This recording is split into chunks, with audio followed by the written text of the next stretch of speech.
كلنا في حياتنا مرينا بلحظات حسينا فيها إننا واقفين مكاننا. الأيام بتعدي ومفيش جديد وكأننا في دايرة مفرغة، بس الحقيقة إن حياتك مش هتتغير لو فضلت تستنى الظروف المثالية أو الفرصة السحرية اللي عمرك ما هتلاقيها. التغيير الحقيقي بيبدأ من جوه، من قرار بسيط إنك مش هتعيش باقي عمرك زي ما عشته قبل كده. أول خطوة في تطوير الذات هي إنك تعرف نفسك كويس. تقعد مع نفسك وتسأل أنا مين، إيه نقاط قوتي وإيه نقاط ضعفي.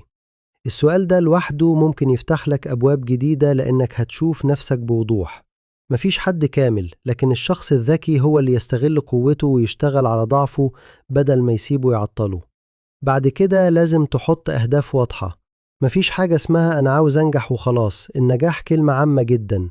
لازم تسأل نفسك عايز أنجح في إيه؟ دراستك، شغلك، علاقاتك، صحتك. كل ما كان هدفك محدد كل ما قدرت تمشيله بخطوات عملية. وحتى لو الهدف كبير قسمه لأهداف صغيرة، وكل ما تحقق هدف صغير هتحس إنك أقوى وإنك قادر تكمل. الخطوة التالتة هي الانضباط. يمكن تسمع كلمة دي كتير، بس صدقني هي السر في كل نجاح. مش الموهبة اللي بتفرق ولا الحظ.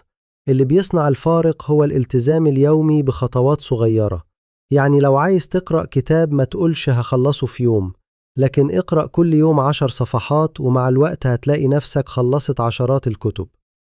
تطوير الذات كمان معناه إنك تتعلم باستمرار. العالم بيتغير كل يوم، ولو ما طورتش نفسك هتلاقي نفسك متأخر. اتعلم من الكتب، من الفيديوهات، من الناس اللي سبقوك. ومهم جدا إنك ما تخافش من الفشل، لأن الفشل مش نهاية الطريق. الفشل درس بيديك خبرة تخليك أقوى في المرة اللي بعدها. افتكر إن التغيير مش بيحصل في يوم وليلة، لكنه رحلة محتاجة صبر، التزام وإيمان بنفسك. وصدقني، لو بدأت النهاردة حتى بخطوة بسيطة، بعد شهور قليلة هتبص ورا وتقول أنا اتغيرت، أنا بقيت شخص تاني. في النهاية خليني أقولك جملة واحدة: مفيش حد هيغير حياتك غيرك. أنت المسؤول الأول عن نفسك، وأنت اللي تقدر تختار تكون نسخة ضعيفة أو نسخة قوية. والاختيار ده بيبدأ دلوقتي. لو عجبك الفيديو اشترك في القناة وفعل الجرس عشان يوصلك كل حاجة جديدة احنا بنزلها.